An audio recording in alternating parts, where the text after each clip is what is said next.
حروف کو ہم نے پڑھا کہ قرآن مجید کے اندر جو 29 حروف لکھے جانے ہیں وہ پورے نہیں آئیں گے، بلکہ صرف ان کی ایک چھوٹی سی کیا آئے گی، شکل آئے گی، اور ہم ان کو کیسے پہچانیں گے ان کے نقطوں کے ساتھ۔ اس کے بعد ہم نے کیا پڑھا، جو حرکات ہیں ٹوٹل کتنی ہم نے پڑھی تھی، 9 حرکات کتنی پڑھی تھی، 9۔ ان میں سے میں نے آپ کو بالکل آسان طریقے سے بتایا تھا کہ حرکات ٹوٹل تو 9 ہیں، مگر ان میں سے جو ہے 3 کی ہم نے شکلیں بنائی تھی۔ پہلی جو تھی ہم نے حرکات پڑھی تھی زبر، زیر اور پیش۔ اس کے بعد تنوین پڑھی تھی ہم نے، 2 زبر 2 زیر 2 پیش، اور اس کے بعد ہم نے کیا پڑھی تھی، کھڑی حرکات، کھڑی زبر کھڑی زیر الٹا پیش، اور اس کے بعد ہم نے پڑھی تھی علامات، شد، مد اور جزم۔ ہم نے یہ ساری چیزیں ہم نے پڑھ لی ہیں۔ میں نے آپ کو بتایا تھا کہ جوڑ دو طرح کا ہوتا ہے۔ پہلا یہ ہوتا ہے کہ ہم کیا کریں، لفظ کو پڑھ لیں، دونوں لفظوں کو پڑھ کر پھر پیچھے چلے جائیں، ہم نے ان کی جو اوپر علامات ہوتی ہے ہم وہ پڑھیں۔ ایک تو یہ طریقہ کار ہوتا ہے، ایک یہ طریقہ کار ہوتا ہے کہ پہلے ہم لفظ کے ساتھ اس کی علامت پڑھ کے پھر اگلے لفظ کے ساتھ ملائیں۔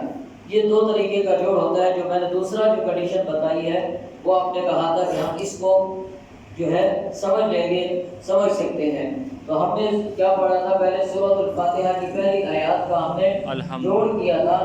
کیا کیا تھا، الف زبر لام ال، الف زبر لام ال، اور ہا زبر میم ہم، آگے جو ہے دال پیش دو، الحمد، الحمد۔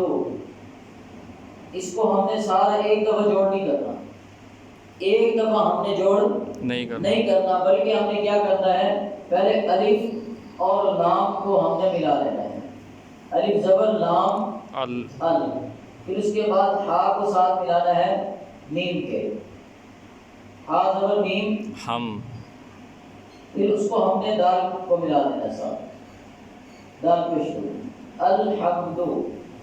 دونوں لفظ ہم جیسے پڑھیں گے ملاتے جائیں گے، تو اس کے بعد ہم آگے جیسے جیسے بڑھتے جائیں گے پچھلے لفظوں کو ساتھ لے کر چلیں گے، تو ہمیں پچھلا لفظ نہیں بھولے گا۔ یہ نہ ہو کہ ہم پوری آیات کا ترجمہ کر دیں، جیسے الحمد آگے لام زیر لام لل، لام کھڑی زبر لام، الحمدللہ، للہ حاضر ہی، الحمدللہ رب، با زبر با رب، بازر لام بل، عین زبر الف آ، لام زبر لام، میم زیر یا میم، نون ساکن، نون زبر نا۔ اب ایک دفعہ میں نے جوڑ کر دی ہے، یہ نہ ہو کہ ہم ایک دفعہ جوڑ کر کے پھر سوچ رہے ہوں کہ یار پہلا لفظ کون سا ہوتا ہے۔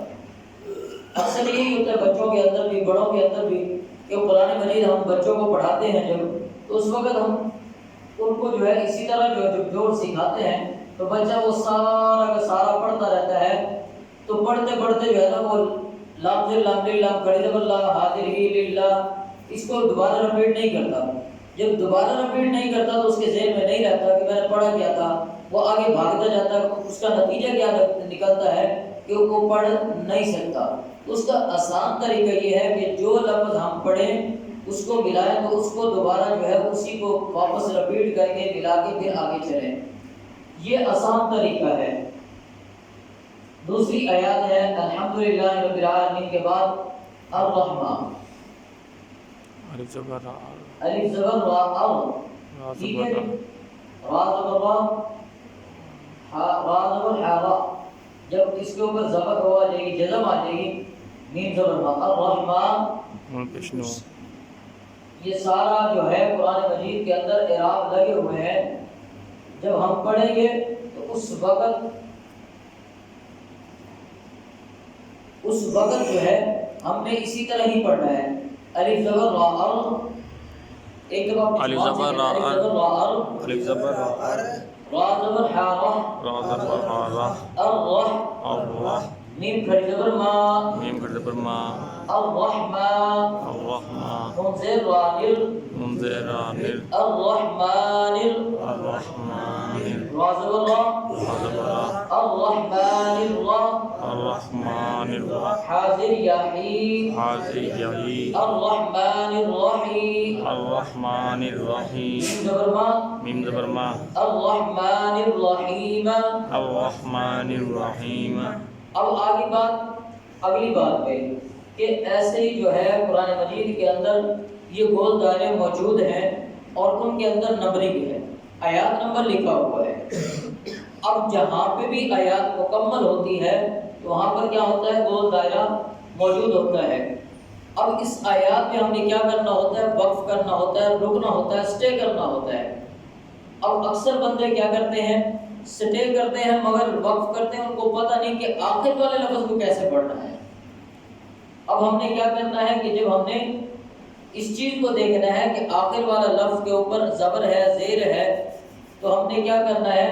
اس زبر زیر کو ختم کر دینا ہے. جب وقف کرنا ہے تو کیا کرنا ہے؟ زبر زیر زبر زیر جو بھی ہو آخری لفظ کے اوپر تو اس کو کیا کر دینا ہے؟ ختم کر دینا. ختم کر دینا ہے. جیسے ہم نے عالمینا پڑھا تھا، تو جب ہم وقف کریں گے تو اس کے اوپر جزم دے دیں گے. اس کے اوپر کیا کریں گے؟ جزم آ جائے گی. یہ کیا ہو جائے گا؟ ساکن ہو جائے گا. یہ کیا ہو جائے گا؟ ساکن. ہم نے کیا پڑھا تھا؟ جزم پر کیا آتا ہے؟ کیا آتا ہے جزم پر؟ سکون. جزم پر کیا آتا ہے؟ سکون. جزم پر کیا آتا ہے؟ سکون آتا ہے. تو جب ہم نے آیات کو مکمل کرنا ہے تو کیسے پڑھیں گے؟ رب العالمین. رب العالمین. یہ کیا ہو جائے گی؟ نون جلد سکون ہو نون جائے. ساکن ہو جائے گی. اسی طرح اگلی آیات الرحمن الرحیم ماں قرآن مجید ہم اٹھا کے دیکھیں گے تو اس کے اوپر میم کے اوپر زبر ہے. جب ہم اس کے اوپر وقف کریں گے تو اس کو کیا کریں گے؟ ساکن کر دیں گے. اس کو کیا کر دیں گے؟ ساکن کر دیں گے. تو کیا بن جائے گا؟ الرحمن الرحیم. وہ کیا ہو جائے گی؟ ساکن ہو جائے گی. اسی طرح کوئی بھی لفظ ہے سوائے یا کے اور سوائے یہ دو آنکھوں والی تا کے، یہ دو لفظ آ گئے یا اور تا. قرآن مجید کے اندر یہ لکھے ہوتے ہیں. اگر یہ آیات کے آخر کے اندر آ جاتے ہیں تو ان پر وقف کیسے کرنا ہے انشاءاللہ آئندہ جو ہماری کلاس ہوگی اس کے اندر آپ کو بتایا جائے گا. تو قرآن مجید کے پڑھنے کے ساتھ ساتھ ہمیں اپنی ضرورت زندگی کے اندر جو دعائیں ہیں وہ بھی ہمیں آنی چاہیے. پچھلے سبق کے اندر ہم نے کون سی دعائیں پڑھی تھی؟ کون سی دعائیں پڑھی تھی؟ کھانا کھانے کی دعا. کھانا کھانے کی دعا، کھانے کے درمیان کی دعا اور کھانے کے بعد کی دعا.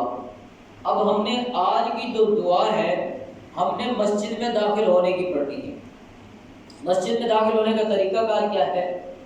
جب ہم مسجد میں داخل ہونے لگے تو ہم اپنا کون سا پاؤں؟ دائیں. کون سا؟ دایاں. بایاں پاؤں. مطلب جو ہمارا لیفٹ سائڈ ہے، لیفٹ سائڈ پاؤں ہے نا، اس کو نکال کر ہم نے جوتے پہ رکھنا ہے. کیا کرنا ہے؟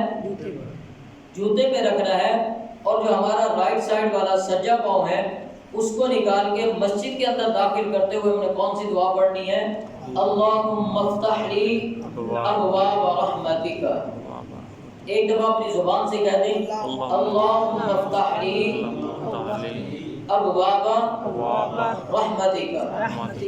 اسی طرح جب ہم نے مسجد سے باہر جانا ہے تو پہلے کیا کرنا ہے؟ ہم نے اسی طرح یہ جو ہمارا دایاں نہیں بایاں پاؤں ہے، کون سا؟ لیفٹ سائڈ والا. لیفٹ سائڈ والا پاؤں ہم نے نکال کے جوتے کے اوپر رکھنا ہے مسجد سے باہر نکلتے وقت. اور پھر اس کے بعد ہمارا جو رائٹ سائڈ والا ہے سجا ہے پاؤں، اس کو مسجد سے باہر نکال کے جوتے کے اندر ڈالنا ہے. اور اس وقت ہم نے کون سی دعا پڑھنی ہے؟ اللہم انی اسألک من فضلک ورحمتک. تو یہ طریقہ کار ہے مسجد میں داخل ہونے کا اور مسجد سے باہر نکلنے کا.